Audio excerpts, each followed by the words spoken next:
I'm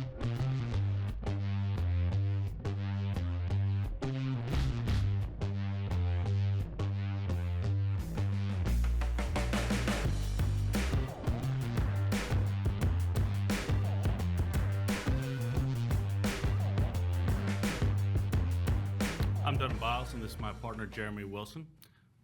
And this is the best of the best, presented by Biles Wilson, PLLC, where clients and winning come first. We represent clients in business matters where their principles or reputation are at stake. And today, we're fortunate enough to be joined by my good friend, Judy Barton of BNY Wealth. Welcome, Judy. Thank you so much. Thanks for having me today. Thank you. So, Judy, do you mind, first off, just telling us a little bit about what you do at BNY? Absolutely, it'd be my pleasure. At BNY Wealth, the main thing that I do is uncover opportunities to power clients' goals. You might say, well, what exactly does that mean? Fair enough. So every client is unique, and every client wants to ensure that their wealth that they've worked really hard through their lifetime to accumulate is safe, and that it grows, and that it outlives them versus them outliving their wealth. A lot of times, clients that I work with are going through some type of transition or transaction. That can be the selling of a business, that can be going through a divorce, can be retirement, can be the inheritance from family members. And so through that transition or transaction, there's a lot that I'm looking ahead and helping them to determine things that they may not even be considering. At the end of the day, we manage wealth. About 20% of the world's assets sleep at BNY Wealth every night. We are the largest global custodian, and we are one of the oldest firms. We've been around 240 years. No one thought it was cool until the Broadway show, but we were founded by Alexander Hamilton, and so now we're cool. So that's what we do, is look for those opportunities to make sure that we are growing clients' wealth. One of the things I think as lawyers that we find interesting about that is you just mentioned that you look behind the corners, trying to protect your clients. Now, I think that part of the reason for that is that you're fiduciaries, right? Which makes you a little different than some other wealth managers out there. Is that right? That is correct. So we are a fiduciary, which means that legally we are held to a higher standard, that when we give advice to clients, that advice has to be in their best interest and not in ours. And so that is the definition of a fiduciary. I'm very proud and happy to be part of a firm that is considered a fiduciary. So there's no underlying, well, is this good for me or is this good for them? When we give advice, it is solely in the best interest of a client. I would imagine that, you mentioned that sometimes this is occurring in the context of a divorce or the sale of a business. Are you ever involved in, does part of your role ever involve interacting with different types of lawyers or in the legal disputes? Absolutely. A lot of our clients' advisors are attorneys. A lot of advisors that our clients need as they're going through these transitions or transactions need to be attorneys. And so I spend a lot of time developing really strong relationships, like with significant resources like both of you, so that when a client doesn't even realize that they have a need, or that a need, you said looking ahead or looking around the corner for them. When you're listening to a client and trying to hear what is going on in their lives or their scenario, you oftentimes have opportunities to say, hey, you should consider, or we might want to include, talking with an expert. And a lot of times that is someone in the legal field. So it sounds like that means that you get the opportunity, which I'm sure you enjoy, to be a collaborator for the benefit of them, work as a team with a group of trusted advisors. Is that right? Very much, very much. I think clients really benefit when they can surround themselves with a team that chooses to be collaborative with each other. And whoever needs to be the quarterback for the client, that's great. But when you have a team around you of professionals, including accounting or forensics or tax or litigation or controversy or trust and estate planning, whatever it may be, when you have a team around you that collaborates, you as a client are going to have a much better outcome. So yeah, I think that's very, very important to have that collaborative relationship. Yeah, and I saw, I think that you've kind of taken that interest in the legal side of it a little further than maybe than some would. I saw you've got a Master of Legal Studies. Could you tell us kind of what that is, and then maybe how that's proven useful in your field? Yes, definitely. Thank you for noticing that. So I am a attorney or lawyer wannabe. I did get into law school many years ago at the same time that my former spouse and I got an SBA loan to open our own franchise. And so we had to pick one or the other. So I never was able to pursue that path. And in wealth management, for the last 20 years, I do work with a lot of attorneys. And so to satiate my desire to have been an attorney, and also really to be a more knowledgeable investment and wealth advisor to my clients and to the advisors that they work with, I did choose to get my master's in legal studies from the law school at WashU in St. Louis. And it was, I am not a JD, I am not licensed in law, so I do not give legal advice, and I think attorneys appreciate that. But it really just gave me the ability to have a larger toolbox, a better skill set. So I understand the difference between mediation and arbitration. I will think about jurisdiction, but just in the terms of how we're managing wealth, or things like separate property versus community property, and what kind of state is the state of residence for a client, because that's actually really important. So I think in terms of skill set, it differentiates me from my peers in the industry. And I think I'm able just to provide a different skill set and a different level of knowledge than a lot of my peers in the industry. I can imagine it helping to contribute to that collaborative effort that you were talking about. Kind of everybody's talking the same language. Absolutely, and I think it's also. I always say when I'm working with a team, I think it just helped me sharpen the ability to identify asking questions. And not necessarily always having to know the answer, but knowing enough legally to say, well, hey, what about that? And so I think then that prompts you all to be able to come in with the answer and the expertise. Sure. And Judy, look, I happen to know you personally, and I know your story, but perhaps you can tell folks how you start out in Tulsa, Oklahoma, and now you're point where you're extremely successful at BNY Wealth and dealing with clients I think that all have basically 10 million in liquid assets and up. So how does one go from where you started to where you are now? I appreciate those comments. So from Tulsa, when I graduated college, my parents said, you have an older sister that lives in Dallas, and she has a free place for you to live. So they did the granny on the Beverly Hillbillies and said bye-bye. And I came down to Dallas and got my first job in corporate finance. So that's really where I started my career, was corporate finance with EDS, which is now HP, then Nortel Networks, then Sodexo Marriott, all kind of moving up in the corporate finance planning analysis world. And from that, my former spouse, as I said, and we had the entrepreneurial itch. So decided to become entrepreneurs for several years and owned a printing franchise. And from that, just through a circuitous route, got into wealth management, which you might say, well, how does what you did make sense for wealth management? And the interesting part is that I was able to take the financial background and the entrepreneurial background and put those together to be able to advise and work with corporate executives, because I was one, to work with entrepreneurs who are selling a business, because I was a business owner, to work with people going through divorce, because I happened to have that experience as well. Mm-hmm. And so that is what brought me to where I am today, and just working with clients that are, again, going through different experiences in their lives. But yeah, Dallas isn't far from Tulsa, but it had a few different stops along the way.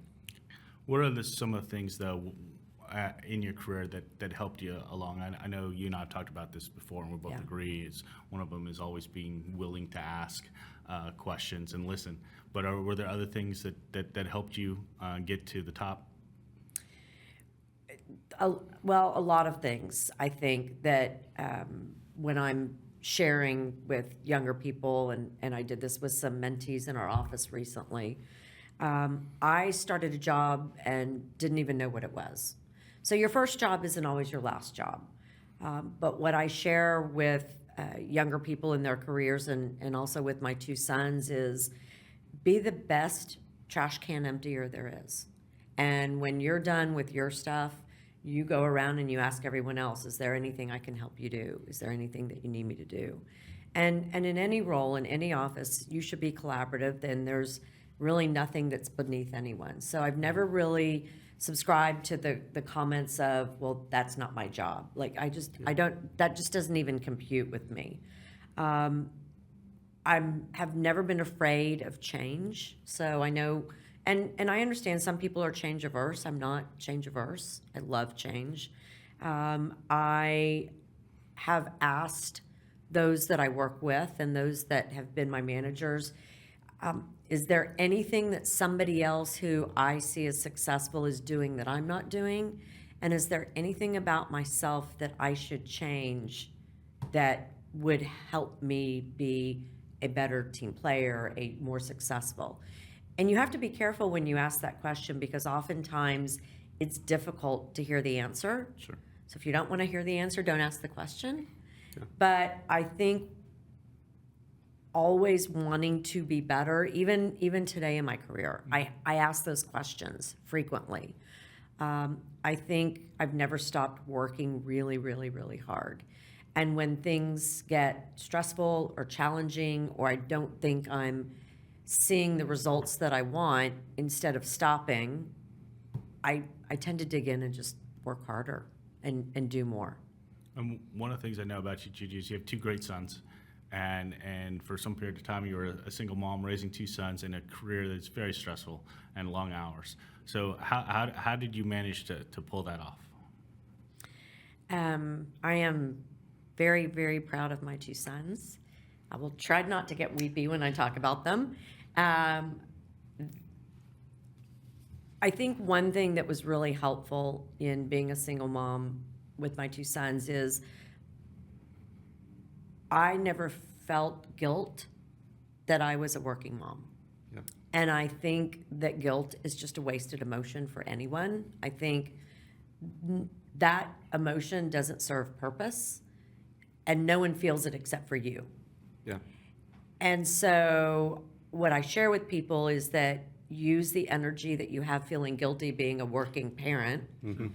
Use that energy towards your children, or towards your self-health, or towards your clients, or towards your colleagues. So I never felt guilty.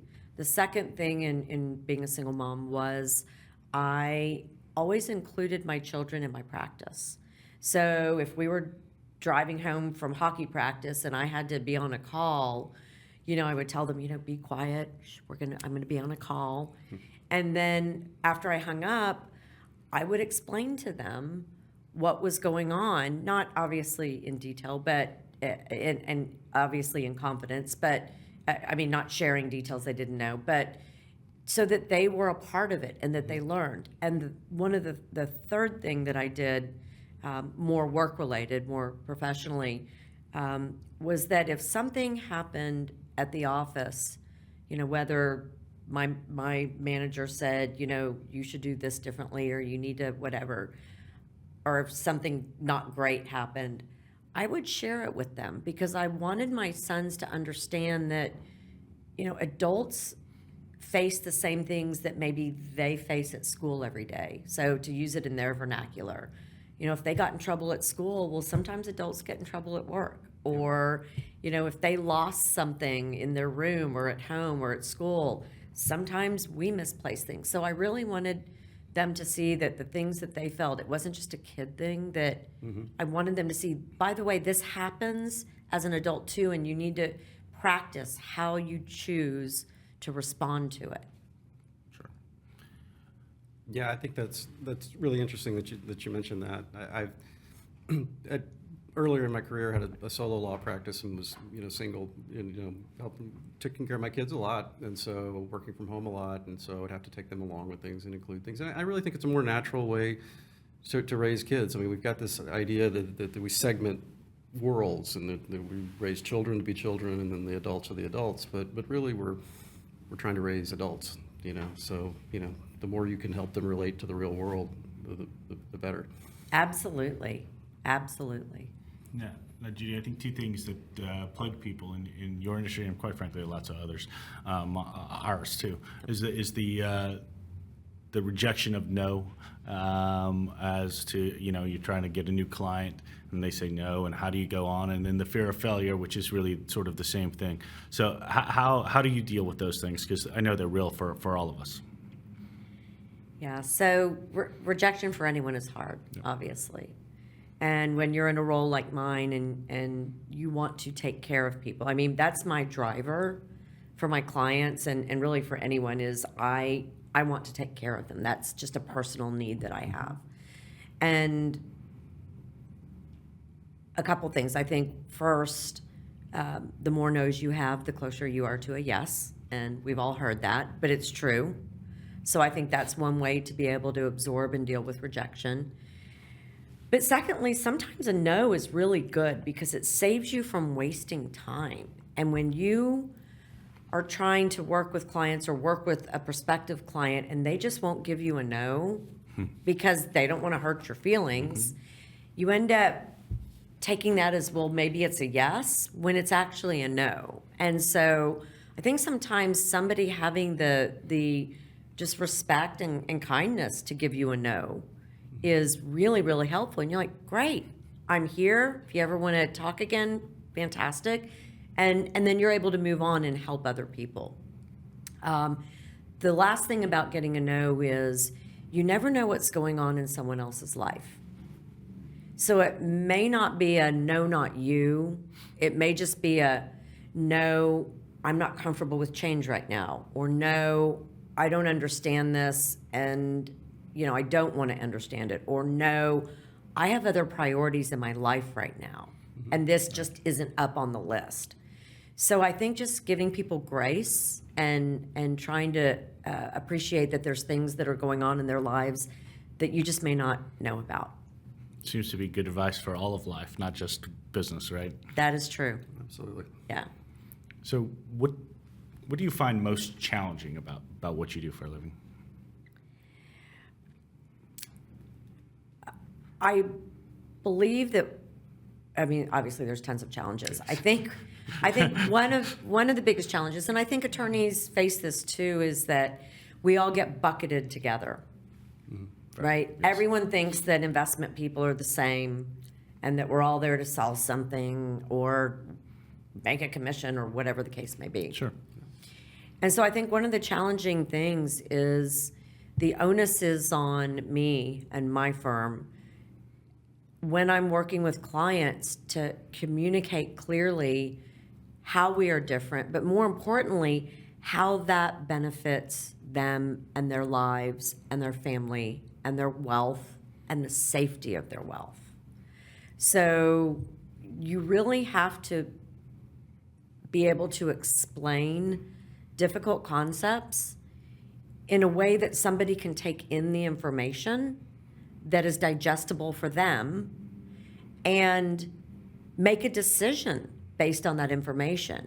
And so if you're speaking in jargon and a language that they don't understand, they're not going to be able to take in that information. So again, I think it's just making sure that there's an understanding of differentiating who I am and who BNY Wealth is different than what they may think of investment people or what they may have experienced in the past.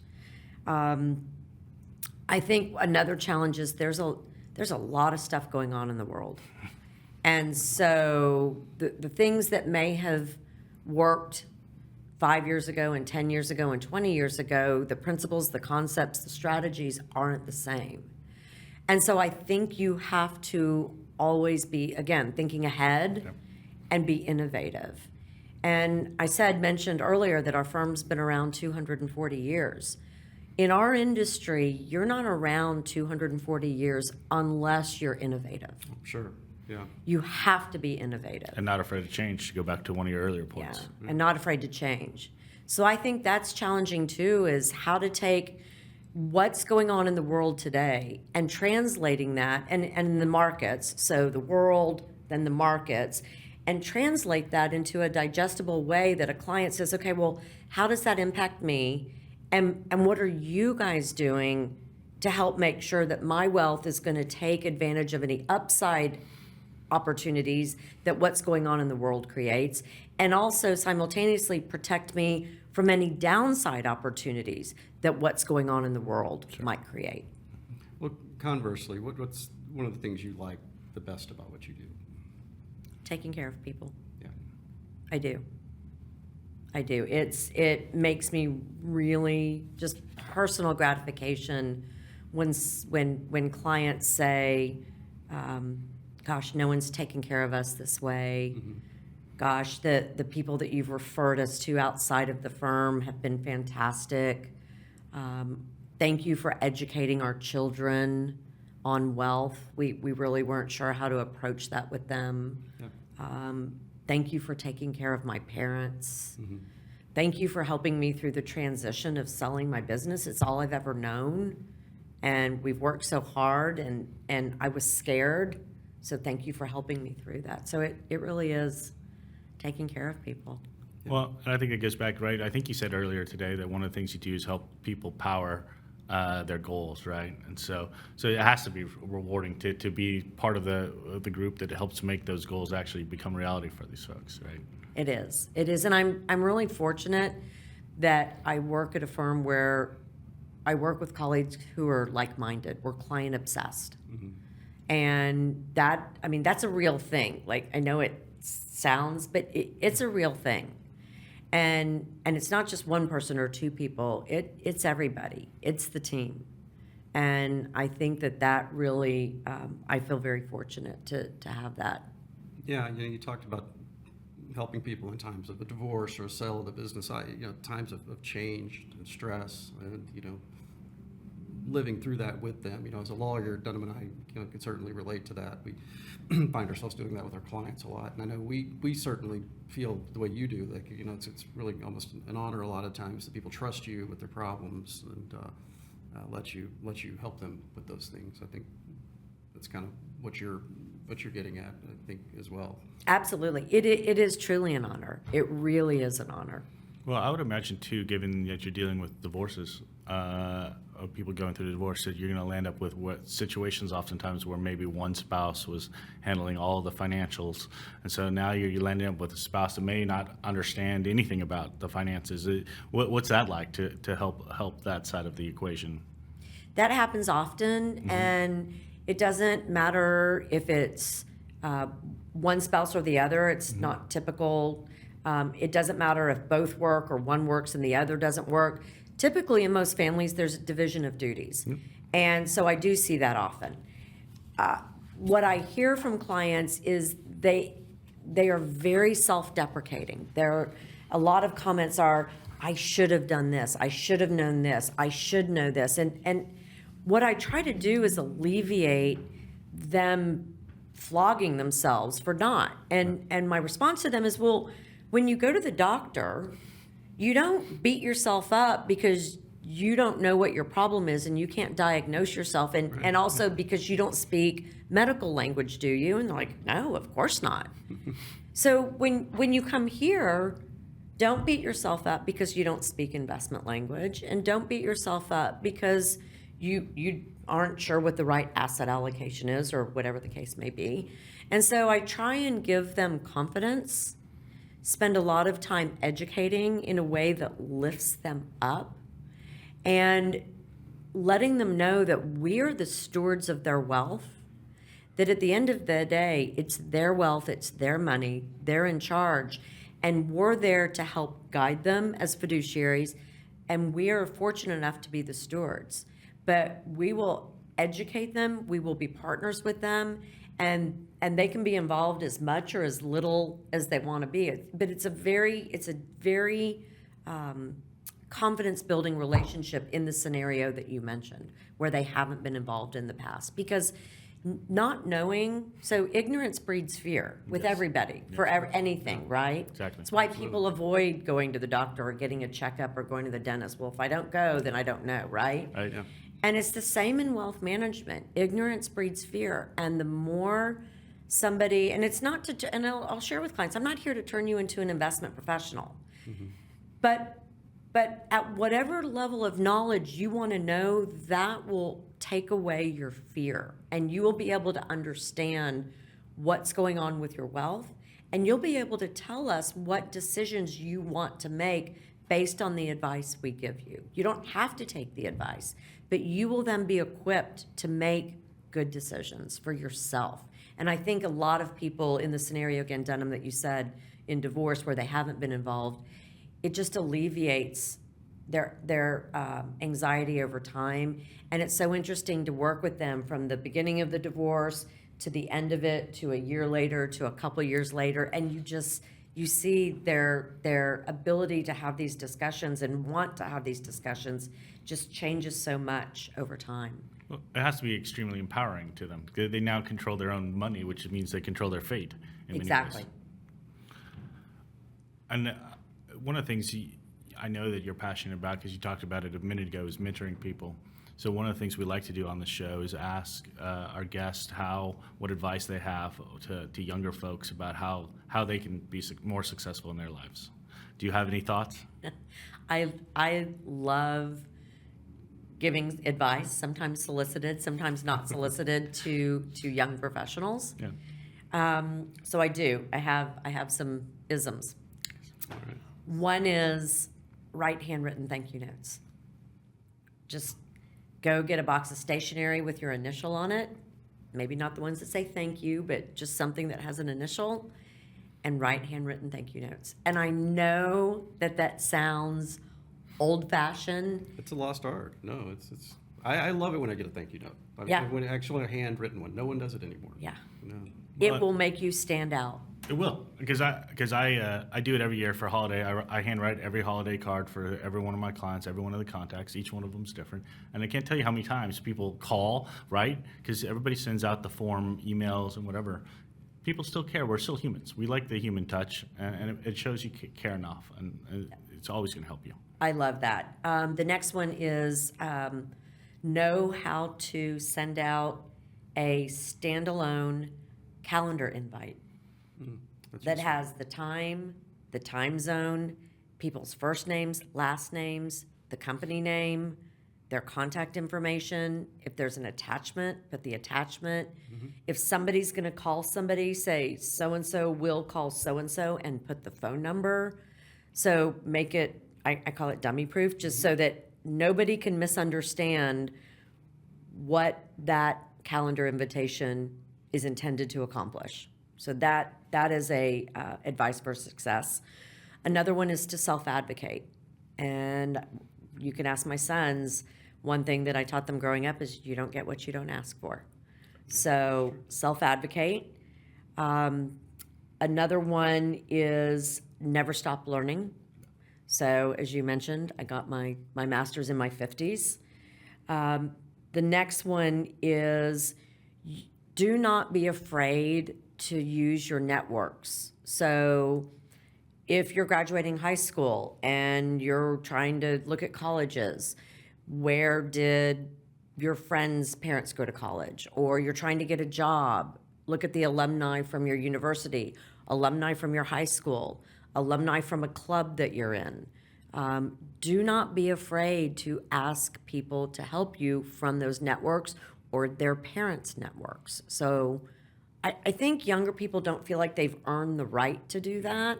And again, this is a challenge that I went through with both my sons, is you have these networks and people want to help you. They will want to help you. All you have to do is reach out and ask.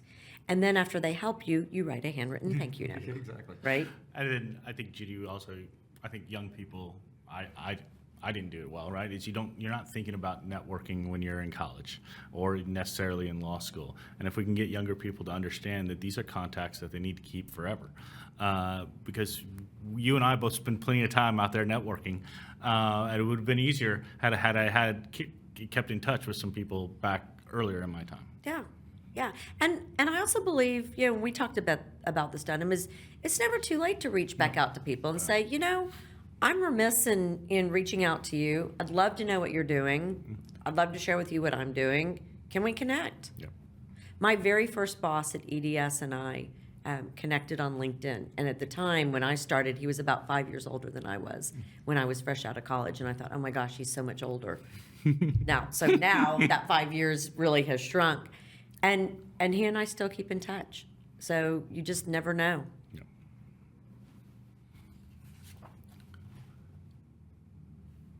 Is there, well, Judy, first off, if somebody wants to get in touch with you because they have a need, how would they get in touch with you? You can get in touch with me via LinkedIn. Okay. All of my contact information is on LinkedIn. And you can Google me and find me at BNY Wealth. So I'm pretty visible, I think, if somebody would like to reach out. And I'm happy to talk with anyone or be helpful in any way I can. And I mean that sincerely. Well, before we go, Judy, is there anything that we didn't cover that you'd like to cover, or? I think that what I have realized is that at this point, I am at the best version of myself, professionally and personally, that I could be. And I think that is a result of just being a lifelong learner and trying to meet people and listen to their experiences and learn from those. And as I get older, I'm trying to listen more and always give grace. Yeah, and I love that you try to pass that experience on. You mentioned the mentoring. That's great use. I think there's too few people take the time to do that.